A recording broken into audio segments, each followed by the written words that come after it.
Okay, and hello, I was recording a reading and I was like talking and I looked at my screen and I saw that I have no search.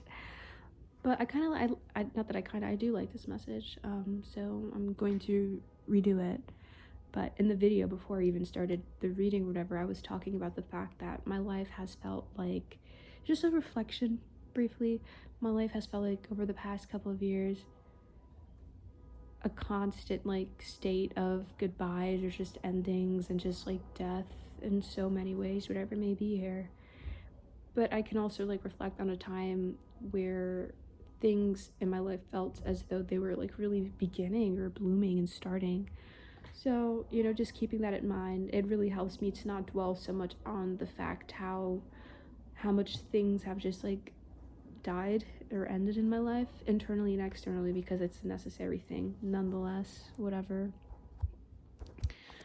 But yeah.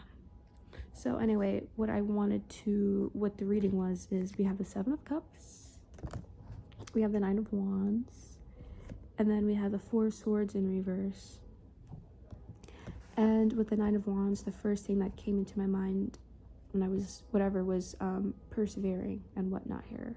Persevering through the confusion or the uncertainty, or I say that with the Seven of Cups, or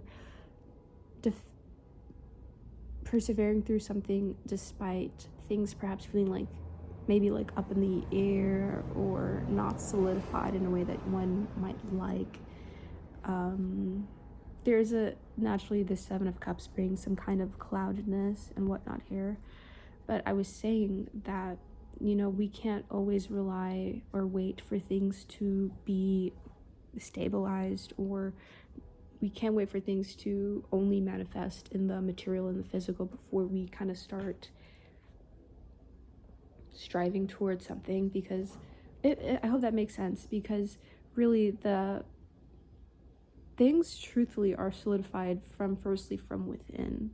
You know what I mean? It's from within. It's that choice, it's that action, which can also correlate to the Seven of Cups, which focuses on making a choice or having options, whatever may be here. But things truthfully are firstly solidified from within, and it's from there where that seed is planted and where it continues to grow, right? Because everything is a mirror within life, and like whatever is solidified internally naturally will be reflected externally. And sure, some things might take more time than whatever, but nonetheless, you know what I mean?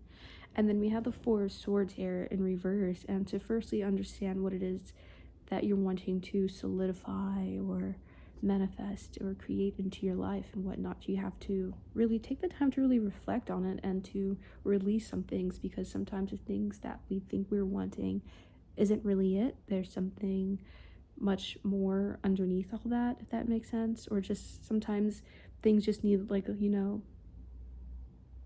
some dusting internally, or just so that's what the Four Swords can serve as, like having that period of meditation, of reflection, of rest, of healing, right? And I feel as though with this Knight of Wands, which wands feel very much like action based. I mean, it's a fire element, it's passion driven, things of this nature. With the Four Swords, they're now being in reverse. I feel like right now is a time of really kind of stepping out of that rest or reflection period, and like kind of really now integrating with what's happening internally, but what's like also externally, to like really create and manifest what you're wanting to see and whatnot here. And you also have the Wheel of Fortune here at the top, and the Three of Wands, ooh, and the Chariot, which is really just feels like really, really good. It's a moving forward kind of energy.